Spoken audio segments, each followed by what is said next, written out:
எல்லா கனத்திற்கும் மகிமைக்கும் பாத்திரராக இருக்கிற ஆண்டவர் உயர்த்தப்படுவாராக. ஆமென். பண்டிகையினுடைய கடைசி நிமிடங்களில் வந்திருக்கிறோம். ஆமென். முந்தின ஆலயத்தினுடைய மகிமையை காட்டிலும் பிந்தின ஆலயத்தில் மகிமை பெரிதாக இருக்கும். ஒவ்வொரு ஆராதனைகளிலும் மகிமை அதிகரித்து கொண்டு தான் இருக்குமே ஒழிய குறைவது இல்லை. முதல் நாள் நாம் ஆரம்பித்த நேரத்தில் இருந்த மகிமையை காட்டிலும் இந்த முடிவின் வேளையில் மகிமை பெரிதாக விளங்க போகிறது.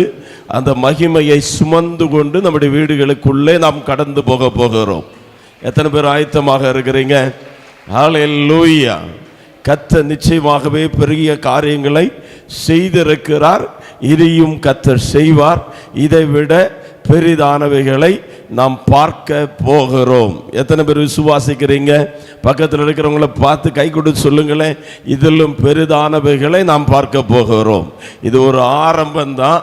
கர்த்தர் மகிமையான காரியத்தை இனியும் செய்ய போகிறார். ஹல்லேலூயா.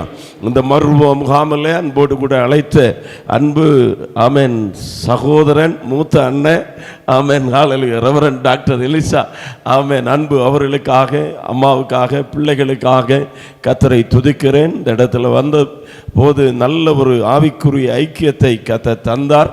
நான் ஆசீர்வதிக்கப்பட்டேன். ஹல்லேலூயா. அதே ஆண்டவர் உங்களையும் ஆசீர்வதிப்பாராக.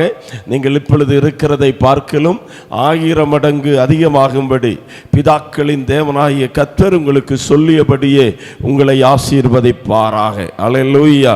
மேடையில் இருக்கிற அருமையான ஊழியர்கள், விசேஷமாக என்னுடைய அன்பு சகோதரன் ஆமென் சதீஷ் அவர்கள் ஆமென், அதோடு கூட கடந்து வந்திருக்கிற ஊழியர்கள் எல்லாருக்குமே வாழ்த்துக்கள். ஹல்லேலூயா. கர்த்தர் நல்லவர். நம்மோடு கூட கர்த்தர் பேசிக்கொண்டே இருக்கிறார். ஆமென். மறுபத்தினுடைய அடுத்த லெவலுக்குள்ளே கர்த்தர் நம்மை கொண்டு வருவாராக. ஆமென். வெகு சீக்கிரமாய் கர்த்தர் தந்த அந்த செய்தி அப்படியே உங்களுக்கு பகிர்ந்து கொண்டு ஜெபிக்க நான் கர்த்தருக்குள்ளே ஆசைப்படுகிறேன். மறுரூபம் என்று சொன்னால் ரூபம் பிளஸ் மறு ரூபம். ஆமென். ஏற்கனவே ஒரு ரூபம் இருந்துச்சு. அந்த ரூபத்தை புதுசாக ஒன்று மாற்றுவது தான் மறு ரூபம். மறுபடியும் புதுப்பிக்கிற அனுபவம், திரும்ப கட்டுகிறதான அனுபவம். ஹல்லேலூயா. ஆதியாகமத்தின் புத்தகம் 1ஆம் அதிகாரம் 2வது வசனத்தை வாசிக்கிற போது ஆமென் 1ஆம் வசன விதமாய் வாசிக்கிறோம். ஆதியிலே தேவன் வானத்தையும் பூமியையும் சிருஷ்டித்தார். ஆண்டவர் சிருஷ்டிக்கும் போது நேர்த்தியா சிருஷ்டிக்கிறார், அழகா சிருஷ்டிக்கிறார், மகிமையா சிருஷ்டிக்கிறார். ஆனா 2ஆம் வசனம் சொல்லுகிறது, பூமியானது ஒழுங்கினமும் வெறுமையுமாக இருந்தது. ஹல்லேலூயா. ஏதோ ஒரு சூழ்நிலையில ஒழுங்கினம் வந்துருச்சு, வெறுமை வந்துருச்சு. அந்த இடத்துல இருள் மூடினது. ஆனால் இருள் மூடின இடத்தின் மேல் கர்த்தருடைய ஆவியானவர் அசைவாடி கொண்டிருந்தார். ஹல்லேலூயா. ஒரு கோழி முட்டையின் மேல் கோழி 21 நாள் சும்மா தான் உட்கார்ந்து இருக்கு. மாற்றம் எதுவுமே தெரியல, எந்த மாறுதல்களும் தெரியல. ஆனால் நம்முடைய கண்ணுக்கு தெரியாத ஒரு மாற்றம் அந்த கோழி முட்டைக்குள்ள உண்டாய் கொண்டே இருக்கிறது. அந்த முட்டைக்குள்ள இருக்கிற கரு அப்படியே மாறி மாறி மாறி அதுல ரத்தம் உண்டாகிறது, அதுல நரம்புகள் உண்டாகிறது, இதயம் உண்டாகிறது, எலும்புகள் உண்டாகிறது, சதைகள் உண்டாகிறது, ரெக்கைகள் உண்டாகிறது. ஒரு குறிக்கப்பட்ட நாளில் அந்த முட்டையானது வெடித்து அதற்குள்ளே இருக்கிற குஞ்சு வெளியே வரும்போது முட்டைக்கு ஒரு மறுரூபம் உண்டாகி அது ஒரு கோழி குஞ்சா மாறி அது வளர ஆரம்பிக்கிறது. அடுத்த கோழி அதிலிருந்து வர ஆரம்பிக்கிறது, அடுத்த முட்டை அதிலிருந்து வர ஆரம்பிக்கிறது. எவ்வளவு பெரிய மாற்றம்! இந்த கூட்டத்தில் வந்திருக்கிற உங்கள் மேல, என் மேல பரிசுத்த ஆவியானவர் அசைவாடி கொண்டிருக்கிறார். நீங்க சாதாரணமானவர்கள் அல்ல. உங்களுக்கு ஒரு பெரிய மாற்றத்தை கர்த்தர் தரப்போகிறார். ஹல்லேலூயா. சாத்தான் அழிக்க நினைக்கிறான், ஆனால் கர்த்தர் உருவாக்க நினைக்கிறார். ஆமென். மர்வம் உண்டாகுவதற்கு மர்வப்படுத்துகிற 3 காரியத்தை முதலாவது சொல்லுகிறேன். ஒன்று, தேவனோடு தனித்திருக்கிறவர்கள், தேவனோடு நேரம் செலவு செய்கிறவர்கள் மர்வமாய் கொண்டிருப்பார்கள். இந்த கேம்புக்கு வந்துட்டோம், இதோடு முடிச்சிடக்கூடாது. இனி நம்முடைய நேரத்தை அவரோடு கூட செலவு செய்ய வேண்டும். ஹல்லேலூயா. ஒரு ஆமென் சொல்லுங்களேன். தனித்து ஜெபிக்கணும், குழுவாய் கூடி ஜெபிக்கணும், சபையாய் கூடி ஜெபிக்கணும், உபவாசித்து ஜெபிக்கணும். மோசேயினுடைய கையில நல்ல ஒரு கற்பலகை ஆண்டவர் கொடுத்தார். தேவனே செய்த கற்பலகை, தேவனால் எழுதப்பட்ட கற்பலகை. ஆனா ஜனம் பாவம் செய்த போது மோசே அதை கீழே போட்டு உடைத்து போட்டார். உடைத்ததை மறுபடி ஆண்டவர் உருவாக்கல. மோசே பார்த்து சொன்னார், முன்பு நீ ஆமென் உடைத்து போட்ட முந்தின கற்பலகைகளுக்கு ஒத்த கற்பலையை நீ இழைத்துக்கொள். அருமையான தேவனுடைய பிள்ளையே, ஆமென், உடைத்ததை நம்ம மறுபடியும் உருவாக்கும் போது ஆண்டவர் அதை எழுத விரும்புகிறார். அதை ஆண்டவர் மறுபடியும் ரூபமாய் மாற்றணும்னா மோசேயை பார்த்து ஆண்டவர் சொன்னார், யாத்திராகமத்தின் புத்தகம் 34ஆம் அதிகாரத்தில், நீ அதிகாலையில எழும்பு, நீ ஆயத்தமாகி அந்த மலையினுடைய உச்சியில வா, அங்கே நான் உன்னை சந்திக்கும்படியாக இறங்கி வருவேன். ஹல்லேலூயா. இன்னைக்கு இந்த கூட்டம் முடிச்சு இன்னைக்கு நாளை இந்த இடத்தை விட்டு போகிற உங்களுக்கு ஒரு ஜெபம் மலை இருக்கட்டும். மறுபத்தினுடைய மலை, ஆண்டவரை சந்திக்கிற மலை, ஆண்டவரோடு தனித்து நேரத்தை செலவிடுகிற மலை. அந்த இடத்துல போனா ரகசியங்களை ஆண்டவர்களோடு கூட பேசுவார். ஆபிரகாமை சிநேகிதன் என்று ஆண்டவர் அழைத்தாரே, ரகசியங்களை உங்களுக்கு சொல்லி தருவார். ஒருவேளை உடைய குடும்ப வாழ்க்கையில உடைவுகள் இருந்திருக்கலாம், உடைய தனிப்பட்ட வாழ்க்கையில உடைவுகள் இருந்திருக்கலாம். மறுபடியும் உங்களை உருவாக்க கர்த்தர் விரும்புகிறார். ஹல்லேலூயா, ஹல்லேலூயா. மறுபடியும் கர்த்தர் வணைய விரும்புகிறார். ஹல்லேலூயா. மத்தேயு சுவிசேஷத்துல பாருங்க, 17ஆம் அதிகாரம் 1ஆம் வசனத்திலிருந்து வாசிச்சா, ஆமென், பேதுருவையும் யாக்கோபையும் யோவானையும் கூட்டிக் கொண்டு ஆண்டவர் உயர்ந்த மலைக்கு போகிறார். ஹல்லேலூயா. பக்கத்தில் இருக்கிறவங்கள பார்த்து சொல்லுங்க, எல்லாருக்கும் மறுபத்தின் அனுபவம் கிடைக்காது. சத்தமா சொல்லுங்களேன், எல்லாருக்கும் மறுபத்தின் அனுபவம் கிடைக்காது. 70 சீசர்களை தெரிஞ்செடுத்தார், 2 பேரை அனுப்புனாரு, அவங்களுக்கு இந்த பாக்கியம் கிடைக்கல. 12 பேரை தெரிஞ்செடுத்தார், ஆமென், தம்மோடு கூட இருக்கவும் பிரசங்கம் பண்ணும்படி அனுப்பவும் அவர்கள் பிசாசுகளை துரத்தவும் வியாதிகளை சுகமாக்கவும் அதிகாரமுடையவர்களாய் அவங்களை தெரிந்தெடுத்தார். அவங்களுக்கு இந்த எக்ஸ்பீரியன்ஸ் கிடைக்கல.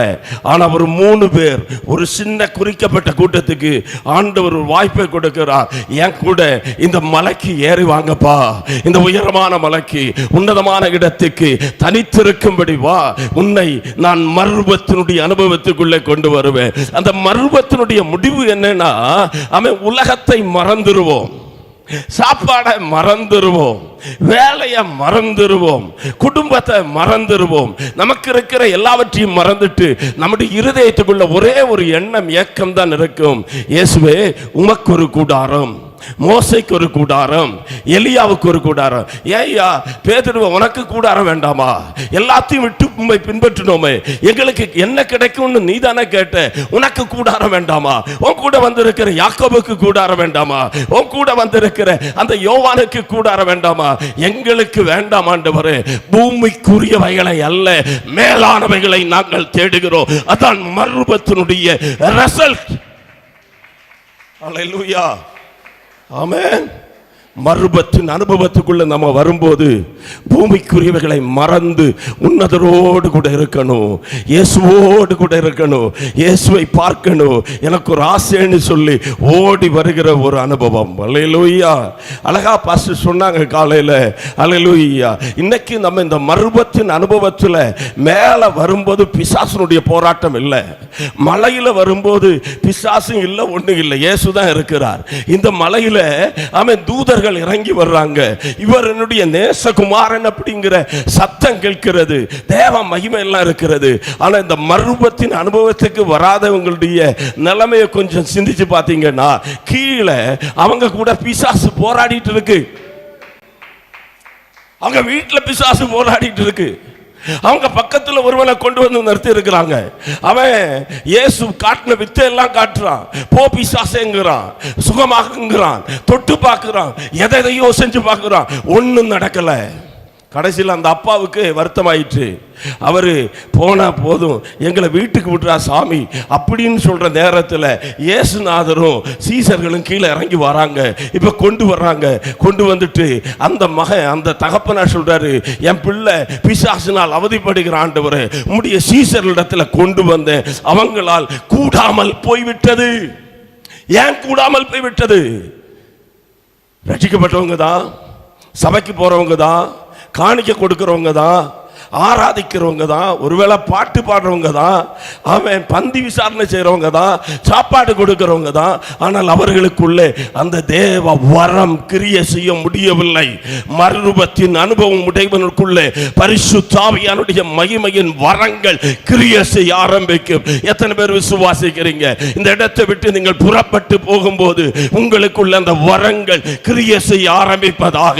உங்களுடைய வீட்டுக்குள்ளே ஒருவேளை பிசாசினால் போராடி இருக்கிறவர்கள் இருக்கலாம், உங்களுடைய கிராமத்தில் பிசாசினால் கட்டப்பட்டவர்கள் இருக்கலாம், உங்களுடைய கால் ஆமென் படுகிற நேரத்தில் உங்களுடைய தேசத்தின் மேல் ஆளுகை செய்கிற எல்லா தேசாதிபதியினுடைய வல்லமைகளும் கட்டப்படத்தக்கதாக உங்கள் மேல ஒரு மகிமையான அபிஷேகத்தை கர்த்தர் கட்டளையிடுவாராக. ஹல்லேலூயா. மறுரூபத்திற்கு 3 காரியம் சொன்னேன். ஒன்று, தேவனோடு தனித்திருங்கள். பக்கத்தில் இருக்கிறவங்கள பார்த்து சொல்லுங்க, ஆண்டவரோடு நல்ல உறவில் இருங்கள். ஆண்டவரோடு கூட நல்ல உறவில் இருங்கள். 2, ஆவியானவரோடு இசைந்திருங்கள். சொல்லுங்க, ஆவியானவரோடு கூட இசைந்திருங்கள். ஹல்லேலூயா. ஆமென். ஆவியானவரை இங்க நிரப்பிட்டோம், நிரம்பி வழியுது. ஆமென். ஆனா அது இழந்து போயிடக்கூடாது, அதை காத்துக்கொள்ளணும். பெற்றுக்கொண்ட அபிஷேகத்தை காத்துக்கொள்ளணும். அப்போஸ்தலனாகிய பவுல் தீமோத்தேயுக்கு புத்தி சொல்லி சொல்றாரு, மூப்பராகிய சங்கத்தார் உன்மேல் கை வைத்த போது உனக்குண்டான தேவ வரத்தை அனல் மூட்டி எழுப்பி விடு. ஆமென். அல்லேலூயா. விறகு அடுப்பு பயன்படுத்துறவங்க எல்லாம் கொஞ்சம் கையை வைத்து காட்டுங்களேன். இப்பெல்லாம் கேஸ் ஆயிடுச்சு, தட்டினா போதும். அதுவும் லைட்டரெல்லாம் வேண்டாம், அப்படி திருக்குனாலே ஆட்டோமேட்டிக்காக என்ன செஞ்சிருது, எரியுது. விறகு நீங்கள் பயன்படுத்துறதே இல்லையா? ஆமென். தோட்டத்தில் பயன்படுத்துகிறோம், கத்தரின் தோட்டத்தில். அல்லேலூயா. ஆமென். ஒரு சபையில் ஒரு விசுவாசியை கொஞ்ச நாளாக காணோம். பாஸ்டர் வீடு சந்திக்க போகிறாரு விசிட்டிங் போகும்போது அந்த ஐயா நல்லா சோறு சமைச்சிட்டு இருக்கிறாரு விறகடுப்பில், விறக மூட்டி. பாஸ்டர் போனார், உட்கார்ந்தாரு. வாங்க பாஸ்டர், வாங்க பாஸ்டர். இல்லைப்பா உட்காரன்ட்டு பக்கத்துலேயே உட்கார்ந்தாரு. அந்த அடுப்பில் எரிஞ்சிட்டு இருக்கிற ஒரு விறகை எடுத்து வெளியே வச்சாரு. வச்சுட்டு கொஞ்ச நேரம் தாண்டினது அந்த விசுவாசியுடைய முகத்தை பார்த்தாரு. நான் போயிட்டு வரேன் ஐயா அப்படின்னாரு. என்ன பாஸ்டர் வந்தீங்க, ஒன்றும் சொல்லாமல் போகிறீங்க? நான் சொல்ல வேண்டிய செய்தியை சொல்லிட்டப்பா. ஹல்லேலூயா. அவர் பார்த்தாரு, பார்த்து சொன்னார், பாஸ்டர் நான் அடுத்த வாரத்திலிருந்து ஒழுங்கா சபைக்கு வந்துடுறேன். என்ன தெரியுமா, சபையோடு, தேவ ஊழியக்காரங்களோடு, தேவ மனுஷனோடு, தேவ பிள்ளைகளோடைய உறவு குறையும் போது நம்முடைய அனல் ஆட்டோமேட்டிக்காக என்ன செய்யும், குறைஞ்சு நமக்குள்ளே பற்றி எரிகிற நெருப்பு அணைந்து போகும். அல்லேலூயா. அனல் மூட்டிகிட்டே இருக்கணும். அடுப்பில் விறகு வச்சு என்ன செய்கிறோம், நல்ல ஒரு தீமட்டு குழலை வச்சு ஊதுறோம். ஆமென். கிண்டி வைக்கிறோம். விறக ஒன்றோடு கூட ஒன்றா சேர்த்து வைக்கிறோம். ஒன்று இல்லாட்டா ஒரு வாழை எடுத்தாது வீசி கொடுக்கிறோம். எப்படியாவது பற்றணும். அன்பான தேவ பிள்ளையே, ஆமென், மெலித்தாவிலே குளிர்காலத்திலே ஆமென் கப்பல் உடைந்து போய் கரை சேர்ந்த பவுல் அந்த குளிர்காலத்திலே அங்கே நெருப்பை மூட்டிவிட்டார். நெருப்பு எரிய ஆரம்பிக்கும் போதுதான் தேசத்துக்குள்ளே அங்கங்கே பதிவிருக்கிற விஷ சர்ப்பங்கள் வெளியே வரும். அவன் விறகு மூட்டின அனல் பெற்ற உன்னை கடிக்கும்படியாகத்தான் பிசாசு வருவான். அந்த பிசாசு வரும்போது நமக்குள்ளே அடுப்புல அவன் நெருப்பு இல்லாம இருக்கும்னா அவன் நம்ம அழிச்சிட்டு போயிரும். ஆவியிலே நாம் அனலாக இருப்போம்னா எந்த பிசாசும் நம்மை மேற்கொள்ளுவதில்லை. ஆமென். அந்த எரிகிற அக்கினிக்குள்ளே அந்த சர்ப்பத்தின் ஆவிகளை எல்லாம் உதறி தள்ளிவிட்டு அதை அழிக்கிற வல்லமையை கர்த்தர் நமக்கு தருவார். இங்கிருந்து புறப்பட்டு போகிற உங்கள் மேல அப்படிப்பட்ட ஒரு வல்லமையை, அப்படிப்பட்ட ஒரு அபிஷேகத்தை, அப்படிப்பட்ட ஒரு அதிகாரத்தை கர்த்தர் உங்களுக்குள்ள கட்டளையிடுவாராக. ஹல்லேலூயா. ஆவியிலே அனலாயிருங்கள். சொல்லுங்க, ஆவியிலே அனலாயிருங்கள். 3 பாஸ்டர் டொனால்ட் அப்ரஹாம் நல்ல அந்த செய்தியை சொன்னாங்க ஐயா தினகரனை குறித்து. 101 தடவை வேதத்தை முழுமையா வாசிச்சு வேத புத்தகத்தை அடுக்கி வச்சிருக்கிறாங்களாம். இன்னைக்கு மொபைல் போன்லாம் வந்த பிறகு பைபிள் வாசிக்க நேரமே இல்லை. பைபிள் வாசிக்கிறது நமக்கு பிடிக்கவும் இல்லை. பைபிளை கையில் எடுக்க மனசு இல்லை. ஹல்லேலூயா. வேதத்தோடு கூட நமக்கு நல்ல உறவு இருந்தால் மட்டும்தான் நாம் மர்வமாய் கொண்டு இருப்போம். இந்த வேத வசனம் நம்முடைய கால்களுக்கு தீபமாக, நம்முடைய பாதைக்கு பிரகாசமாக இருக்கிறது. வேதத்தோடு அவன் தேடிக்கொண்டே இருக்கணும். ஆண்டவரே, என் குறைவு என்ன ஆண்டவரே, எனக்கான வாக்குத்தத்தம் என்ன ஆண்டவரே, நான் நடக்க வேண்டியது என்ன அப்படின்னு சொல்லி ஒவ்வொரு நாளும் வேத வசனத்தை ஆராய்ந்து பார்த்து கொண்டிருந்தால் ஆமென், நமக்குள்ள இருக்கிற அக்கினி அவிந்து போவதில்லை, அது எரிந்து கொண்டே இருக்கும். புதிய கிருபைகளை, புதிய பலனை, புதிய அபிஷேகத்தை கர்த்தர் உங்களுக்குள்ளே தருவார். கையை உயர்த்தி நல்ல ஒரு ஆமென் சொல்லுங்களேன். ஹல்லேலூயா, ஹல்லேலூயா. உங்களுக்கு தெரியுதோ தெரியலையோ, இந்த ஆலயத்துக்குள்ள நெருப்பு பற்றி எரிந்து கொண்டிருக்கிறது. ஆண்டவர் உங்களை மறுரூபமாக்க போகிறார், உங்களை பிரகாசிக்க செய்ய போகிறார். காலையில பாஸ்டர் சதீஷிங்க செய்தியை கொடுத்து கொண்டே இருக்கிறார். அவன் செய்தியை கொடுத்துட்டு அவர் இப்படிங்கிட்டு மாறினார். நான் கண்ணடைச்சா இந்த இடத்துல ஒருவன் நின்று கொண்டிருக்கிறதை நான் பார்க்கிறேன்.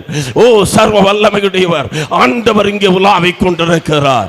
அடுத்த செய்தி கொடுக்க வந்த ஊழியர் சொல்றாரு, அவன் ஏசு இங்க வந்திருக்கிறார். ஓ, அவருடைய தூதர்கள் இறங்கி வந்திருக்கிறாங்க. அன்பான தேவனுடைய பிள்ளையே, இந்த நெருப்பு நம்மை புடமிட்டு கொண்டே இருக்கு, நெருப்பு சுத்திகரித்து கொண்டே இருக்கு. இந்த நெருப்புக்குள்ள ஒரு பொன்னை போட்டா அந்த பொன் சாதாரண பொன்னாக திரும்ப வருவதில்லை, அது பிரகாசிக்க கூடியதாய் விலையேற பெற்றதாய் மாறி வரும். பரிசுத்த ஆவியானுடைய அக்கினி உங்கள் மேல இறங்கி வந்திருக்கிறது, உங்களை புதுப்பித்துக் கொண்டே இருக்கு. இந்த தேவனுடைய வசனமானது உங்களுக்குள்ளே வெளிப்படுகிற போது எல்லா அசுத்தங்களை நீக்கி அது சுத்திகரித்துக் கொண்டே இருக்கும். ஹல்லேலூயா. 3 காரியத்தை மறக்க கூடாது. இயேசுவோடு நல்ல ஐக்கியம் சொல்லுங்க, பரிசுத்த ஆவியானவரோடு நல்ல ஐக்கியம், தேவ வசனத்தோடு நல்ல ஐக்கியம். திரும்ப ஒரு தடவை கூட சொல்லுங்களே, இயேசுவோடு இருக்கிற ஐக்கியம் நம்மை மர்வமாக்கும். ஆமென். பரிசுத்த ஆவியானவரோடு கூட இருக்கிற உறவு நம்மை மர்வப்படுத்தி கொண்டே இருக்கும். தேவ வசனத்தோடு கூட இருக்கிற உறவு நம்மை மர்வப்படுத்தி கொண்டே இருக்கும். ராத்திரி வேளை தீர்க்க தரிசனமாய் கர்த்தருடைய ஆவியானவர் உங்களுக்கு சொல்லுகிற செய்தியை நான் வேகமாய் சொல்ல கர்த்தருக்குள்ள ஆசைப்படுகிறேன். மறுபடியும் சொல்லுங்க, மறுபடியும். காலையிலேயே பாஸ்டர் சொன்னாங்க, என்னது லார்ட் ஒன்ஸ் அகைன், ஒரு தடவை கூட, ஒரு தடவை கூட. பில்லி கிரகாம் ஹல்லேலூயா ஒரு தடவை கூடன்னு கேட்ட இடத்துல திரும்ப ஒரு ஆரம்பம். ரெய்னார்ட் போங்கு ஒரு தடவைன்னு கூட கேட்ட இடத்துல மறுபடியும் ஒரு ஆரம்பம். ஹல்லேலூயா. ஆமென். குயவன் வீட்டுக்கு எரேமியாவை கர்த்தர் அனுப்பினார். எரேமியா குயவன் வீட்டுக்கு வரும்போது அவனுடைய கையில அழகான ஒரு பாத்திரம், ஆனால் அந்த பாத்திரம் உடைந்து போனது. ஆமென். நமக்கு ஒரு ரூபம் இருந்தது, நமக்கு நல்ல வாழ்க்கை இருந்தது, நல்ல குடும்பம் இருந்தது, நல்ல படிப்பு இருந்தது, ஏதோ ஒரு சூழ்நிலையில நல்ல ஊழியம் இருந்தது, நல்ல வரம் இருந்தது, நல்ல அபிஷேகம் இருந்தது, ஏதோ ஒரு சூழ்நிலையில அது உடைந்து போய்விட்டது. ஆனால் உடைந்ததை அவன் குப்பை தொட்டியில போட என் ஆண்டவர் விரும்பவில்லை. உடைந்ததை தூக்கி எறிய அவர் விரும்பவில்லை. உடைந்ததை மறுபடியும் வணைய கர்த்தர் சித்தம் கொண்டார். மறுபடியும் அதற்கு ஒரு வடிவம் கொடுக்க, மறுபடியும் அதை புதுப்பித்து அதை பயன்படுத்துவதற்காய் கர்த்தர் திட்டம் கொண்டபடினால எரேமியாவை பார்த்து சொல்றாரு, குயவன் வீட்டுக்கு போ, அவன் திரும்ப அதை உருவாக்குனது போல நான் உங்களை உருவாக்க விரும்புகிறேன். இந்த ராத்திரி வேளையில அநேகரை கர்த்தர் மறுபடியும் உருவாக்க போகிறார். ஆன்லைன்ல இந்த செய்தியை கேட்கிறவர்களை மறுபடியும் கர்த்தர் உருவாக்க போகிறார். உனக்கு ஒரு மறு ரூபத்தை கர்த்தர் தரப்போகிறார், புதிய ஒரு ரூபத்தை கர்த்தர் தரப்போகிறார். ஆமென். கெட்டகுமாரன் எல்லாத்தையும் இழந்து வந்தான், ஆனால் என்றைக்கு அவன் திரும்ப வந்தானோ அவனுக்கு ஒரு மறுரூபத்தை ஆண்டவர் கொடுக்கிறாரு. அவன் புதிய வஸ்திரம், புதிய செருப்பு, புதிய மோதிரம் எல்லாத்தையும் கொடுத்து இழந்த இடத்துல திரும்ப நிறுத்துகிறார்.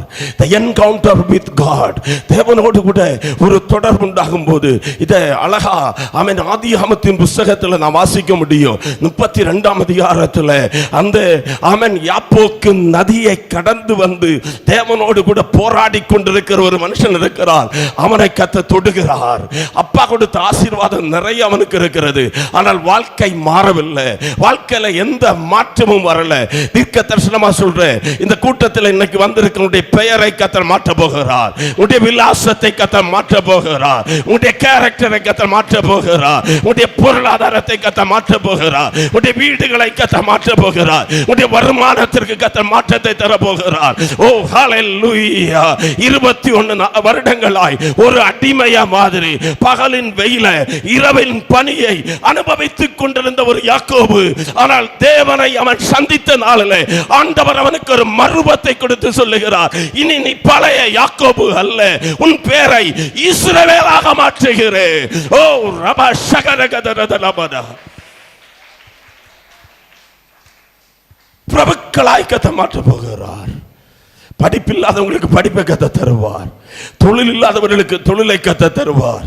நீ எந்த இடத்துல வெட்கப்பட்டாயோ, எந்த இடத்துல நிந்தைகளை அனுபவித்தாயோ, எந்த இடத்துல நீ கண்ணீர் விட்டாயோ, அதே இடத்துல மகிமையான ஒரு நிலைமையில கர்த்தர் உட்கார பண்ணி ஒரு பிரபுவாக இருத்தி கர்த்தர் அழகு பார்ப்பார். அதுதாங்க ஒரு பெரிய மறுபம்.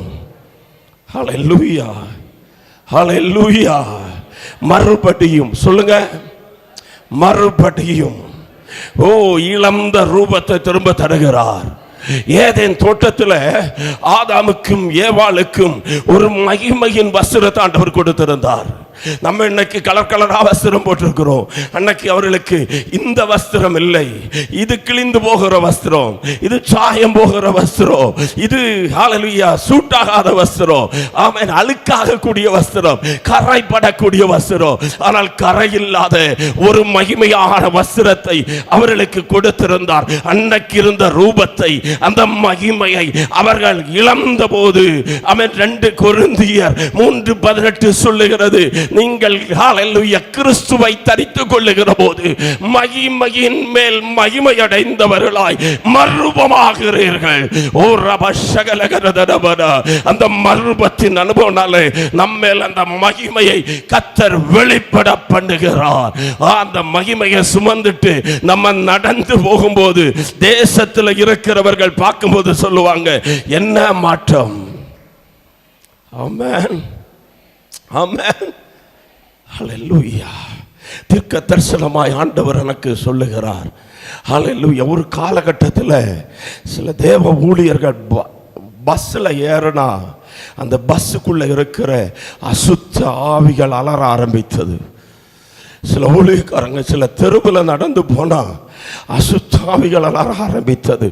சில ஊழியக்காரங்க சபையில் ஜெபித்துக் கொண்டிருக்கிற போது ரோட்டில் நடந்து போகிற சில அந்தகாரத்தின் வல்லமைகள் ஆடி உள்ள வந்து விழுந்து என்னால் இருக்க முடியல போகிறோம் என்று சொல்லி போக ஆரம்பித்தது. காரணம் என்ன தெரியுமா? அவர்கள் மகிமையை சுமந்தவர்களாக இருந்தார்கள். பாஸ்டர் சொன்னாங்க, அருப்புக்கோட்டையில் ஒரு சபை கூட இல்லாமல் இருந்தது. அந்த காலத்தில் தான் நாங்கள் ஒரு கூட்டத்தை நடத்தினோம். அந்த கூட்டத்தில் ஃபாதர் பெர்க்மான்ஸ் வந்தாங்க. ஆமென் லாட்ஜ் இல்லாம இருந்தது, ஆமென் வசதி இல்லாம இருந்துச்சு. ஆனா இன்னைக்கு 17க்கு மேற்பட்ட சபைகள் இந்த இடத்துல வந்தது என்று சொன்னால் தேவ ஊழியக்காரங்கள் அபிஷேகம் பெற்றவருடைய கால்கள் எந்த இடத்துல படுகிறதோ அந்த இடத்துல கிரியை செய்கிற அந்தகாரத்தினுடைய வல்லமைகள், வான மண்டலத்தின் பொல்லாத ஆவிகளுடைய சேனைகள் விலகி ஓடும். நான் உங்களை பார்க்கிறேன், நீங்க சாதாரணமானவர்கள் அல்ல. இந்த 2-3 நாட்களா இந்த இடத்துல நீங்கள் காத்திருந்தது வெறுமையாக அல்ல. நீங்கள் கடந்து போகிற உங்களுடைய தெருக்களுக்குள்ளே, உங்களுடைய வீடுகளுக்குள்ளே, உங்களுடைய ஹல்லேலூயா ஸ்கூல்களில், நீங்க வேலை செய்கிற இடத்துல, நீங்கள் ஏறுகிற வாகனங்களில் தேவ மகிமை இறங்கி வரும்போது அந்தகாரத்தினுடைய கட்டுகள், மந்திரத்தினுடைய கட்டுகள், இருளின் ஆவிகள் வெளியேறுகிறதை உங்களுடைய கண்கள் காண. ஹல்லேலூயா. எலும்புகளுக்குள்ள அந்த அக்கினி பற்றி பிடித்து எறிவதாக. ஆமென். ஒரு வசனத்தை வாசிக்கலாம். ஹல்லேலூயா. பாஸ்டர் சதீஷ் நிறுத்தின இடத்துல இருந்து நான் ஆரம்பிக்க கத்தருக்குள்ள விரும்புகிறேன். ஹல்லேலூயா. மார்க் எழுதின சுவிசேஷம் 7ஆம் அதிகாரம் 31வது வசனம். மார்க் எழுதின சுவிசேஷம் 7ஆம் அதிகாரம் 31வது வசனம். மறுபடியும் அவர் தீரு சீதோன் பட்டணங்களில் எல்லைகளை விட்டு புறப்பட்டு தெக்கப்போலியின் எல்லைகளின் வழியாய் வந்தார். போதும். மறுபடியும் அவர் தெக்கப்போலிக்கு வந்தார். சொல்லுங்க சத்தமா. மறுபடியும் அவர் தெக்கப்போலிக்கு வந்தார். அல்லேலூயா. ஆமென். ஒன்ஸ் அகைன், திரும்பவும் ஆண்டவர் தெக்கப்போலிக்கு வந்தார். அப்படின்னா இந்த தெக்கப்போலிக்கு இதற்கு முன்பாக இயேசு எப்போ வந்தார்? அல்லேலூயா. ஆமென். மார்க்கு சுவிசேஷம் 5ஆம் அதிகாரம் 17ஆம் வசனத்தை வாசிக்கலாம். மார்க்கு சுவிசேஷம் 5ஆம் அதிகாரம் 17வது வசனம். அப்பொழுது தங்கள் எல்லைகளை விட்டு போகும்படி அவரை வேண்டிக் கொள்ள தொடங்கினார்கள். அடுத்த வசனம். அப்படியே அவர் படவில் ஏறுகிற பொழுது அதுக்கு அடுத்த வசனம். அக்கறைக்கு வந்துட்டாரு.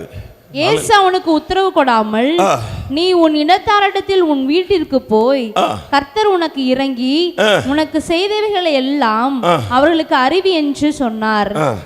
அடுத்த வசனம். அந்தபடி அவன் போய் இயேசு தனக்கு செய்தவைகளை எல்லாம் தெக்கப்போலி என்னும் நாட்டில் பிரசித்தம் பண்ண தொடங்கினான். போதும். அல்லேலூயா. ரெண்டு கையை வைத்து ராமே சொல்லுங்களேன். இந்த வசனத்தை நீங்க புரியணும், புரிஞ்சிட்டு போகணும். உங்களுக்கு மர்மம் வருது. மர்மம் வந்தால் என்ன நடக்குங்கிறது சொல்ல போகிறேன். எத்தனை பேர் கேட்க ரெடியாக இருக்கிறீங்க? அல்லேலூயா. அழகாக சொன்னாங்க. அல்லேலூயா. கல்லறையில் ஒரு மனுஷன் இருந்தாராம். அந்த கல்லறையில் இருந்தவனை பார்க்கறதுக்காக இயேசு வந்தார். ஆமென், ஆமென். யாரும் பார்க்காததை பார்க்கிற கண்ணுடையவர் என் ஆண்டவர் இயேசு. யாருக்கும் வேண்டாதவைகளை தெரிந்து கொள்ளுகிறவர் என் ஆண்டவர் இயேசு கிறிஸ்து. ஆமென். அவருக்கு காட்டத்தி மரத்தின் மேலே இருக்கிற சகைவியும் தெரியும், அத்தி மரத்தின் கீழே இருக்கிற நாத்தான் வேலையும் தெரியும். அவருக்கு மீனையும் தெரியும், கடலும் தெரியும், அந்த கடலுக்குள்ள இருக்கிற மீன் தெரியும், அந்த மீனுக்குள்ள இருக்கிற வெள்ளிப்பணமும் அவருக்கு தெரியும். உடைய ரகசியங்கள் எல்லாம் அவருக்கு தெரியும். அவருக்கு மறைவானவைகள் ஒன்றுமே இல்லை. எல்லாவற்றையும் பார்க்கிற சுத்த கண்ணர் என் ஆண்டவராக இருக்கிற இயேசு கிறிஸ்து. நீங்க இங்க உட்கார்ந்து இருக்கும் போது உங்களுடைய தாத்தா பேர் தான் உங்களுக்கு தெரியும். ஆனா உங்களுடைய பூட்டம் பேரும் அதுக்கு மேல உள்ள பேரும் என் இயேசுவுக்கு தெரியும். நீங்க உட்கார்ந்து இருக்கிற போது உங்களுக்கு பிறந்த பிள்ளையினுடைய பேர் தான் உங்களுக்கு தெரியும். ஆனா உங்களுக்கு நடக்க போகிற கல்யாணம், ஆமென், உங்களுக்கு நடக்கிற ஆமென் அந்த கல்யாணத்துக்கு பிறகு பிறக்கிற பிள்ளை, அதுக்கு பிறகு உள்ளதெல்லாம் என் ஆண்டவருக்கு தெரியும். நல்ல கையை தட்டி ஒரு ஆமென் சொல்லுங்களேன். எல்லாவற்றையும் அறிந்திருக்கிறவர் இந்த ராத்திரி வேளையில இங்கே உலாவிக் கொண்டிருக்கிறார். ஹல்லேலூயா. என்ன ஆச்சரியம் தெரியுமா? அவனுக்காக ஜெபம் பண்ண யாருமே இல்லை. அவனுடைய காரியத்தை இயேசுட்ட சொல்றதுக்கு யாருமே இல்லை. ஆனா இயேசுவே தீர்மானம் பண்றாரு, வாங்க அக்கறைக்கு போவோம். ஹல்லேலூயா. இன்னைக்கு சில ஊழியக்காரங்க என்னையும் சேர்த்து தான் அழைக்காத இடத்துக்கெல்லாம் போகக்கூடாதுன்னு நினைப்போம். கூட்டத்துக்கு நோட்டீஸ் எல்லாம் போட்டு, வால் போஸ்ட் எல்லாம் ஒட்டி, அவன் பேரெல்லாம் போட்டு பெருசாக போஸ்ட் போட்டால் தான் நாங்கள் வருவோம்னு சொல்லுவோம். ஆனால் இயேசு அன்னைக்கு அப்படி எல்லாம் சொல்லலை. அல்லேலூயா. கூட்டத்துக்கு போறதுக்கு முன்னால நல்ல மைக் செட் இருக்கா, நல்ல பாடகர்கள் இருக்கிறாங்களா, அவன் எல்லாம் கேட்டுட்டு தான் நம்ம போவோம். எத்தனை பேர் வருவாங்க அப்படின்னு தெரிஞ்சாதான் போவோம். சாப்பாடு என்ன கிடைக்கும்னு தெரிஞ்சுதான் போவாங்க. ஆன்லைனில் போகிறதா சொல்கிறேன், உங்களுக்கு இல்லாட்டாலும். அல்லேலூயா. அவன் எப்படி தங்க வைப்பீங்க, தங்க வச்ச பிறகு எப்படி வழியை பின்னுவீங்க, அந்த கவர் வெயிட்டா இருக்குமா குறைவா இருக்குமா எல்லாம் விசாரிச்சுட்டு தான் போவோம். ஆண்டவர் இது ஒன்றும் விசாரிக்காம ஒரே ஒரு மனுஷனை சந்திப்பதற்காக கடல் கடந்து போனார், ஒருவனை மறுவப்படுத்துவதற்காக. ஹல்லேலூயா. ஒரு கேமரா உடைஞ்சது பெரிய காரியம் அல்ல. ஆமென். ஒரு மனுஷனுடைய பொருள் நஷ்டமானது பெரிய காரியம் அல்ல. ஒரு ஆத்துமா அவனுடைய விலை முழு உலகத்தை பார்க்கிலும் விலையேறப்பட்டது. அந்த ஆத்துமாவை ரட்சிப்பதற்காகத்தான் என் ஆண்டவர் இந்த உலகத்துக்கு வந்தார். ஹல்லேலூயா. ஆனா ஒரு ரகசியத்தை உங்களுக்கு சொல்றேன். இந்த மனுஷன் பிறந்தபோது நல்லவனா பிறந்திருப்பான், அவன் வளர்ந்து வந்தபோது நல்லவனா வந்திருப்பான். ஆனால் திடீர்னு ஒரு நாள் அசுத்தாவி வந்தபோது வஸ்திரத்தை களைந்தான். அவனை அடக்க யாராலும் முடியலை. அவன் கல்லறையில் போய் உட்கார்ந்து தன்னை காயப்படுத்தி கொண்டிருக்கிறான். எல்லாரும் பைத்தியம், எல்லாரும் பிசாசுன்னு சொன்னாலும் அந்த மகனுக்காய் ஜெபிக்கிற ஒருவர் இருந்திருப்பான்னு நான் நம்புகிறேன். யாராவது சொல்லுங்களேன், அந்த ஒருவர் யார்?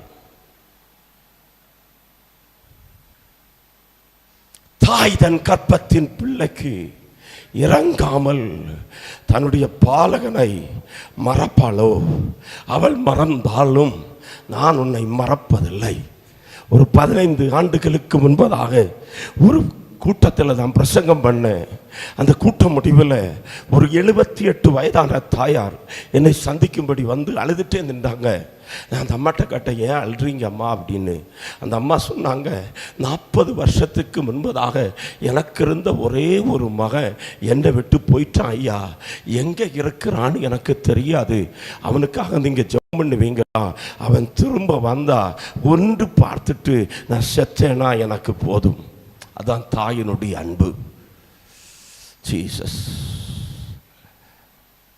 தேவ சமூகத்தில் வடிக்கிற கண்ணீர் வீணாக போகாது, வீணாக போகாது. நான் நினைக்கிறேன் அந்த தாய் நினைச்சிருப்பாங்க, எனக்கு உதவி செய்யறதுக்கு யாருமே இல்லை. இந்த மனுஷனை இந்த பைத்தியத்திலிருந்து, இந்த பேயிலிருந்து, இந்த பிசாசிலிருந்து விடுவிக்க யாருமே இல்லை. ஆனால் இஸ்ரவேலில் ஒரு மேசியாய் வருவார் என்பதை நான் கல்லறையில் இருந்தாயோ அந்த ஊர்ல எழும்பி நின்றால் ஒரு சாட்சி, அந்த ஊர்ல நடந்து திரிந்தால் ஒரு சாட்சி, அந்த ஊர்ல அவன் இயேசு என்னை விடுதலை ஆக்கினார் என்று சொன்னா போதுங்க. உங்களை பார்க்கிறவங்க இப்ப இயேசுவை பார்ப்பாங்க. அதான் மறுபம். எத்தனை புரியுது? இப்ப நடக்கும்போது அவன் ஊர்காரன் சொல்லுவான், டேய் டேய் பாரு, அந்த போறான் பாரு, அவன் கல்லறையில் இருந்தவன். இயேசுநாதர்னு ஒருத்தர் வந்தாரு, அவனை சௌக்கியமாக்குனாரு. யாருக்கு அந்த இயேசுநாதர்? அது உனக்கு தெரியாதா? நம்ம ஊருக்காரன் எல்லாம் சேர்த்து விரட்டி போட்டானே, அவர்தான். ஹல்லேலூயா. ஐயா அழகா சொன்னாங்க, 10 பட்டணங்கள் ஒரு மனுஷன் மூலமாய் ரட்சிப்புக்குள்ளே வந்தது. 10 பட்டணங்கள், 10 பட்டணங்கள். ஒருவன் மர்வம் அடைந்த போது, ஒருவருக்குள்ளே மாற்றம் வந்த போது 10 பட்டணங்களை கர்த்தர் தொட்டார்.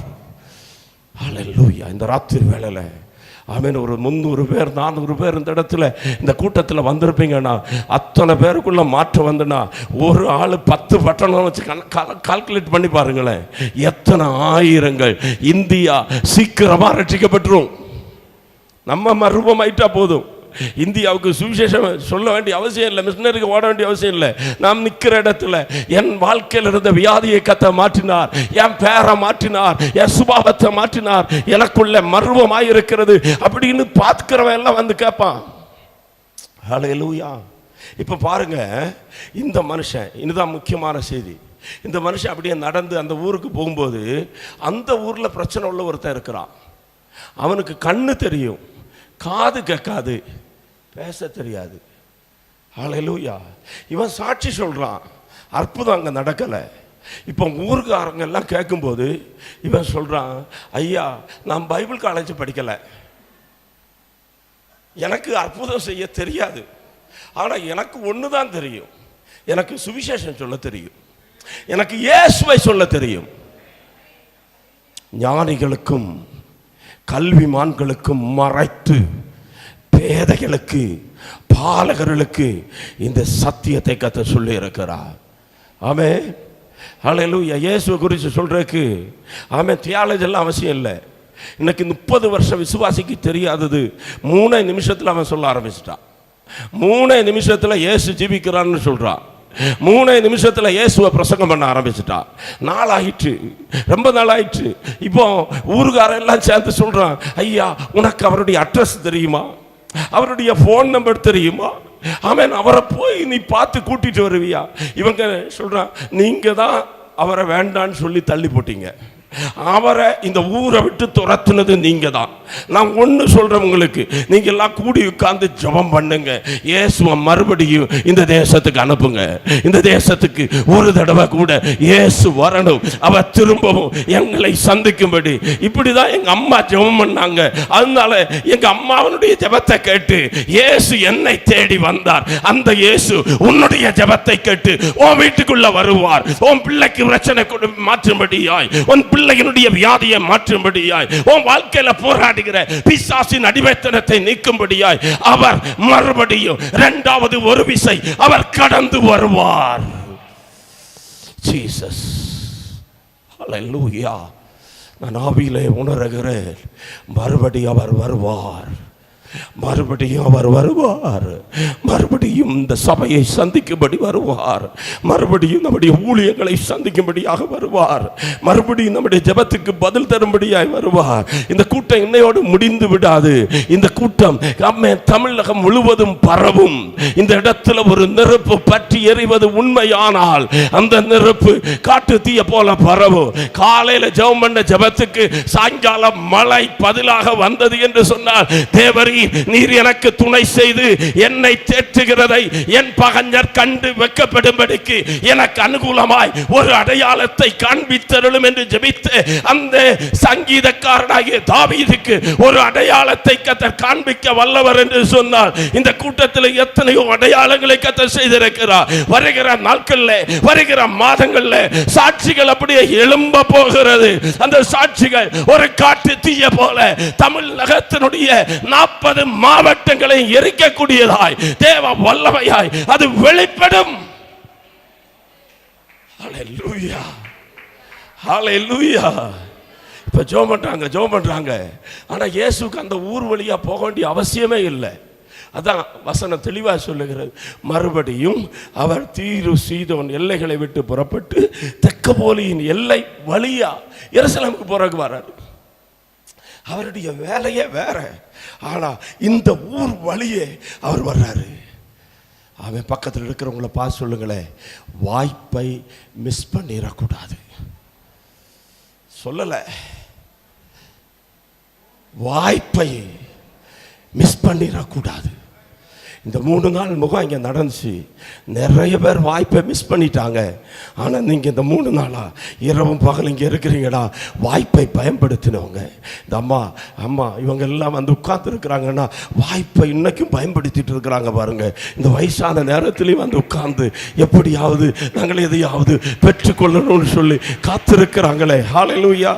நான் ரூமில் இருந்தாலும் என்னால் சும்மா இருக்க முடியல. நான் இதை கேட்டுட்டே தான் இருக்கிறேன், பார்த்துட்டே இருக்கிறேன். ஏன்னா இந்த வாய்ப்பு நீ கிடைக்க போவதில்லை. இயேசு நம்மை சந்திக்கும்படி வருவார். வரும்போது வாய்ப்பை பயன்படுத்திடணும். இப்ப பாருங்க, எந்த ஊரார் இயேசுவை வேண்டான்னு சொன்னாங்களோ அந்த ஊரார் எல்லாம் வாய்ப்பை பயன்படுத்திட்டாங்க. அவங்க எல்லாரும் சேர்ந்து இவனை இயேசுவிடத்துல கொண்டு வராங்க, இயேசுவிடத்துல கொண்டு வராங்க. அருப்புக்கோட்டையை ஒரு நாளில் இயேசுவை வேண்டாம் என்று வைத்தவர்கள், உன்னுடைய பட்டணங்களில், உன்னுடைய கிராமங்களில் இயேசுவை வேண்டாம் என்று வைத்தவர்கள் இன்றைக்கு இயேசுவை தேடி வருவார்கள். கூட்டம் கூட்டமாய் வரும். ஓ, ஜாதிகளுடைய பலத்த சேனை வரும். கணக்கரை மணலத்தனையான கூட்டம் உன்னிடத்துக்கு வரும் என்பதை கர்த்தருடைய ஆவியானவர் இந்த ராத்திரி வேளையில உறுதிப்படுத்துகிறார். மர்மம் பெற்றிங்கிருந்து போகிறவர்கள் மூலமாய் ஆத்துமாக்களை கர்த்தர் கொண்டு வருவார். ஆத்துமாக்களை கர்த்தர் கொண்டு வருவார். கொன்னை வாய் உடையவர்கள், காது கேட்காதவர்கள், கண்ணு தெரியாதவர்கள், பிசாசினால் கட்டப்பட்டவர்கள், குடும்பத்தில் பிரச்சனை உடையவர்கள், தற்கொலை ஆவியினால கட்டப்பட்டவர்கள், மந்திர தந்திரங்களினால கட்டப்பட்டவர்கள், சிலரை கட்டிலோடு தூக்கிட்டு வந்துருவாங்க. அற்புதங்களை கண்டவன் சும்மா இருக்க முடியாது, அற்புதத்தை அனுபவித்தவன் சும்மா இருக்க முடியாது. மர்வம் பெற்றவர், ஒரு மனப்பட்டவரா கட்டிலோடு தூக்கிட்டு வர்றான் பாருங்க. வீட்டினுடைய மேற்கூரையே பித்து கீழே இறக்குறாங்கன்னா சிலர் அப்படிப்பட்டவங்களை எழுப்புவார். ஹல்லேலூயா, ஹல்லேலூயா. ஹல்லேலூயா. உண்மையான மறுரூபம் பெற்றவர் சும்மா இருக்க மாட்டாங்க. இயேசுவை சொல்லுவாங்க. சொல்லுங்க. இயேசுவை சொன்னா முதல்ல எனக்கு மறுரூபம். சொல்லுங்க. முதல்ல எனக்கு மறுரூபம், ரெண்டாவது என் குடும்பத்திற்கு மறுரூபம், மூணாவது என் தேசத்துக்கு மறுரூபம். எத்தனை பேர் புரியுது? ஹல்லேலூயா, ஹல்லேலூயா. அவனுக்கு ஆண்டவர் விடுதலை கொடுக்கிறார். அந்த மனுஷன் மூலமாய் எப்பாத்தா என்றார், பெருமூச்சு விட்டார். செவிட்டு ஆவி, பேசாத ஆவி அவனை விட்டு விலகிறது. கடைசியா அந்த வசனம் என்ன சொல்லுதுன்னு தெரியுமா? எல்லாவற்றையும் நன்றாய் செய்தார். வாசிங்க 7ஆம் அதிகாரம் கடைசி வசனம், மார்க் 7 கடைசி. எல்லாவற்றையும் நன்றாய் செய்தார். எல்லாவற்றையும் நன்றாய் செய்தார்.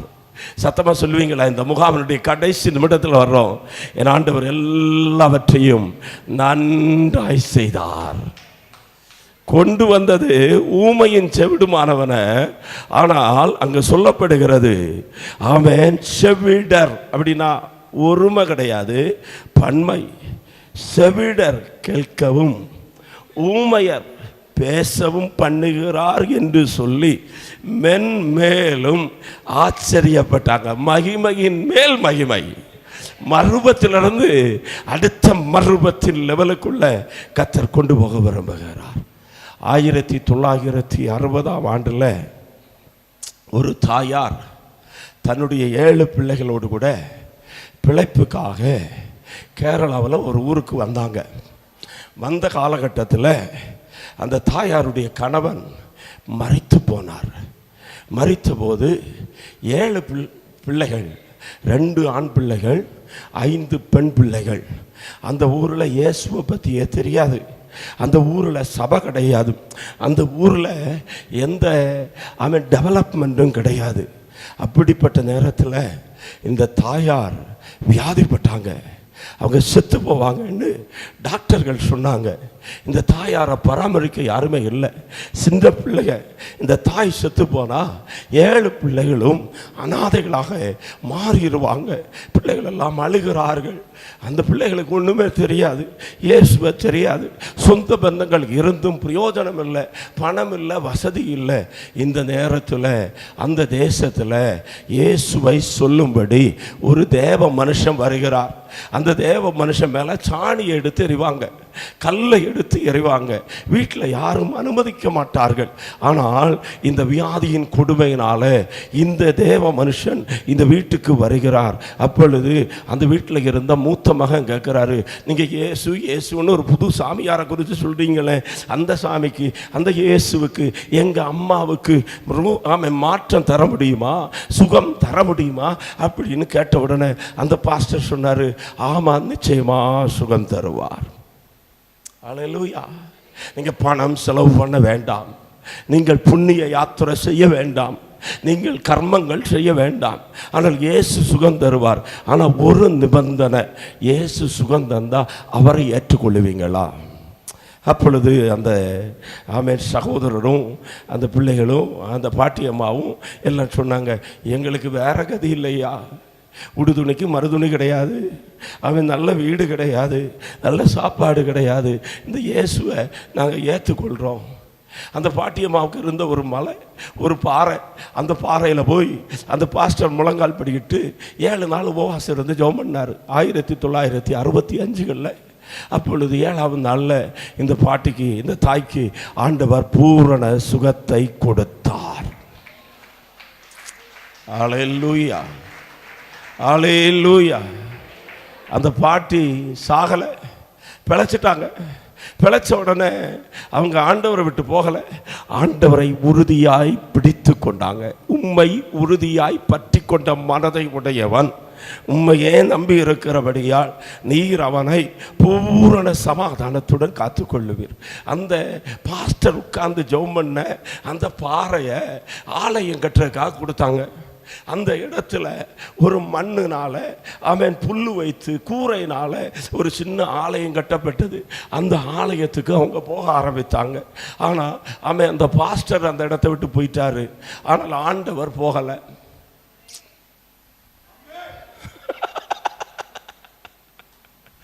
ஹல்லேலூயா. மோசே சாவாரு, யோசுவா சாவாரு, ஆரோன் சாவா, மீரியான் சாவா. ஆனா ஆண்டவர் சாக மாட்டார். நீங்க கையை தட்டி இருக்கணுமே.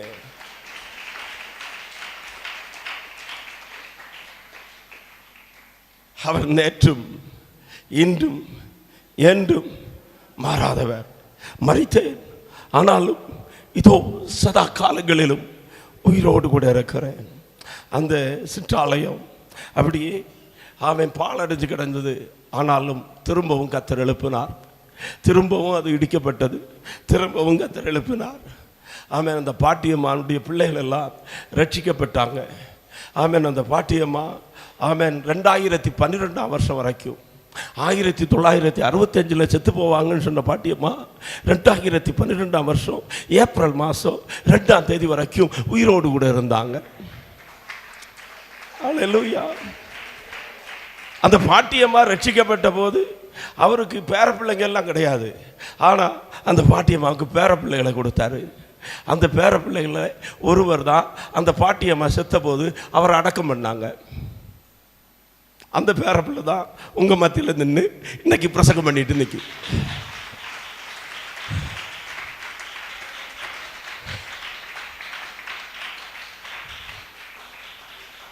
அந்த பாட்டியம்மானுடைய பிள்ளைகள் பேரப்பிள்ளைகள் மட்டும் இல்லை, சபையில் இருந்து 100க்கு அதிகமான ஊழியக்காரங்களை கர்த்தர் எழுப்பினார்.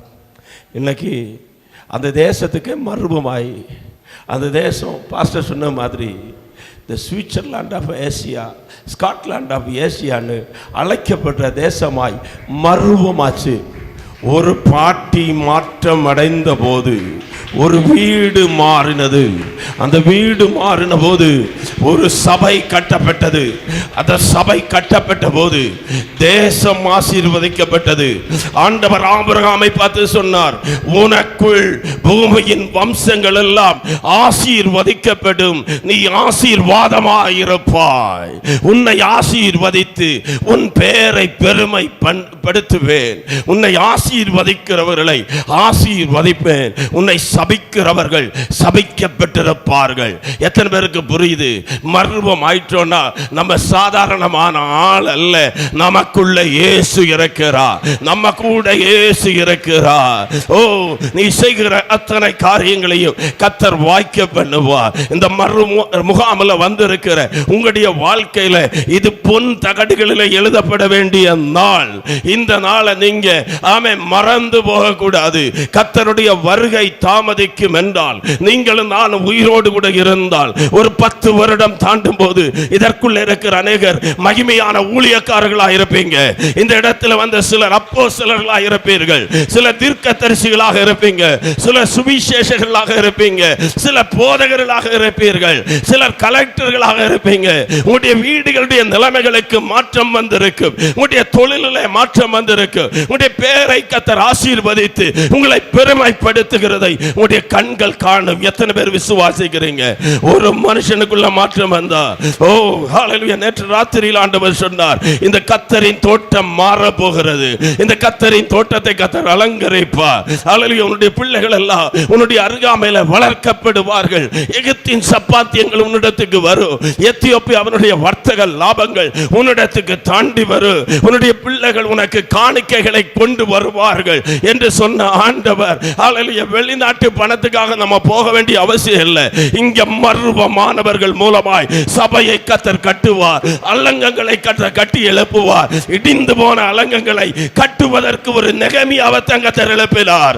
இடிந்து போன அலங்கங்களை கட்டுவதற்கு ஓ மீதி இருந்த ஜனத்தை கர்த்தர் பயன்படுத்தினார். பிரபுக்கள் எழும்பினார்கள். அலங்கத்தை அவர்கள் கட்டி முடித்தார்கள். குறிக்கப்பட்ட 52 நாளைக்குள்ள இடிந்தது கட்டப்பட்டது போல கர்த்தர் திரும்ப கட்ட போகிறார். ஹல்லேலூயா.